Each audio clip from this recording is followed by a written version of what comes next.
Hello and welcome to Strip Panel Naked. I'm Haas and I'm going to show you some of the cool stuff lurking in the pages of some of the best comics.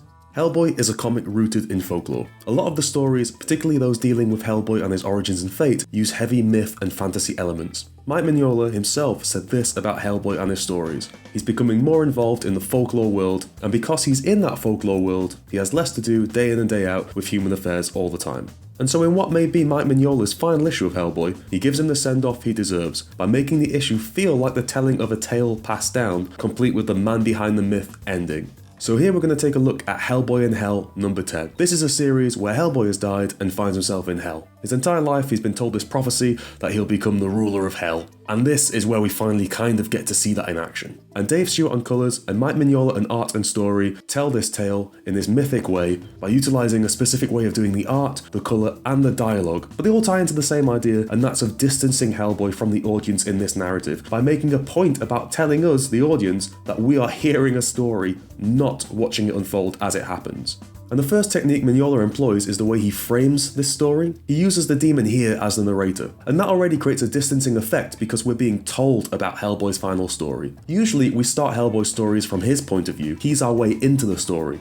So this is quite different.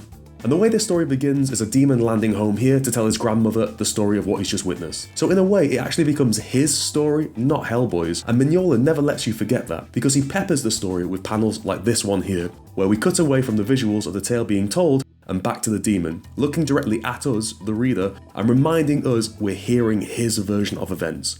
It's worth noting too that this demon arrives in distress, and so I think you have to take his version of events with a grain of salt. In previous issues of this series, he hasn't shown himself to be the most trustworthy of people, and there's a good indication that he's an unreliable narrator. There's a very real chance that there's hyperbole used in this retelling, and Mignola makes a point about the fact that none of this can be corroborated, that this demon was the only one who saw what actually happened. And that's of course on purpose, because it helps establish the myth-like nature of the story. If you framed it as an actual retelling, it would be too real and too accurate. Here it's very rough around the edges and indefinable. And the demon breaks the fourth wall by staring directly into the camera, and it gives this sense of word-of-mouth storytelling, the same way myths and folklore would have been passed down around the campfire. It's like we're sat with this demon, listening. Each of these panels is framed as a small rectangle, as opposed to the larger panels used for the visuals of Hellboy in the story, and it's a way of grounding the demon in reality. This part feels real, the other parts seem a bit like fantasy. Which leads us on to the second point. Mignola covers Hellboy in shadow throughout the tale the demon tells. We never get a proper look at him, and it gives him an ethereal, hard to pin down quality, which helps mythicize him. He seems larger than life here, uncontainable on the page, impossible to render.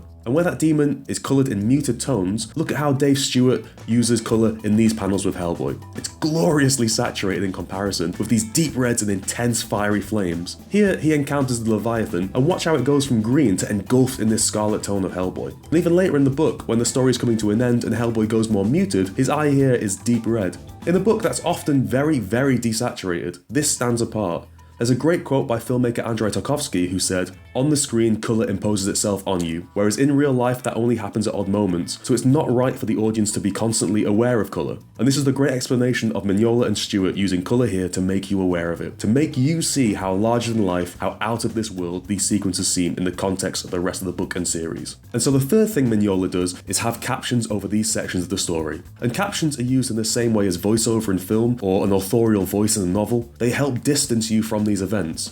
Here, with this caption box over that image, it creates a sense of removal from the scene, as the caption is not diegetic, which means it doesn't take place in the scene. The sound is not coming from the same place that these visuals are coming from, but from somewhere else, from the mouth of this demon. Mignola also leaves out any sound effects, and any trademark quips from Hellboy during these fight scenes here, and it gives it a sense of suspended animation, like a snapshot in time. None of it ever feels like we're actually getting to witness the fight or these events. And so by doing all of this, Mignola establishes Hellboy as the myth. This is the story the demons are passing around, and we only see it from their point of view, through their eyes and through their language. And it'd be very easy to believe that a much more subdued version of it has occurred, more in telling with the rest of the story in this series so far, because when we see Hellboy here, we enter this part of the story from his point of view, and this all happens once the demon has finished his telling. Mignola draws a more identifiable kind of warts and all, with his scars and marks visible on his face, and Dave Stewart places Hellboy on the same plane visually as that demon we've been seeing, by desaturating him. The reality here is much more sedated, as indicated by the yellow eye of Hellboy and these calming, silent panels throughout the next series of pages. It's telling that we pull out to see Hellboy reacting to this scene here, and giving it nothing more than a glance. The Hellboy who was bigger than a mountain wrapped in flame, here is tucked low in showing the panel, small, looking up, and covered in a tatty coat. And the point of telling the story like this is that we get to see how Hellboy will be remembered. This story will be passed down generation to generation in Hell, and we really feel like we're part of that retelling. It works so effectively because Mignola and Stewart make us feel like we're sat around listening to this story. It builds Hellboy up as this monolithic figure, from the language of the demon to the colours to the way he's been rendered. They all back up that central idea and theme. But, as one of the characters in an earlier issue mentions about Hellboy, he's basically human now. He spent too long with the humans, and this myth of him isn't actually true. It's not who he is. Behind every myth is the man, and what Mignola wants us to walk away with is the idea that Hellboy is just a man. He's been prophesized to be this big demonic ruler of hell, and that's the tale we get at the start of the issue, but really, behind that is Hellboy, the man, who's ready to be alone. Framing the story in this way adds so much emotional power and pathos to the ending, because ultimately, though Hellboy never seemed to be the myth in his own stories, he was always investigating and fighting other ones, he turns out to be the biggest folklore tale of them all, and this is an understated and very, very elegant way of using the comics medium to tell that story. Thanks for watching. If you'd like to join in the discussion and see reading lists and additional research that goes into Strip Panel Naked videos, you can support us at patreon.com/strippanelnaked. Thanks.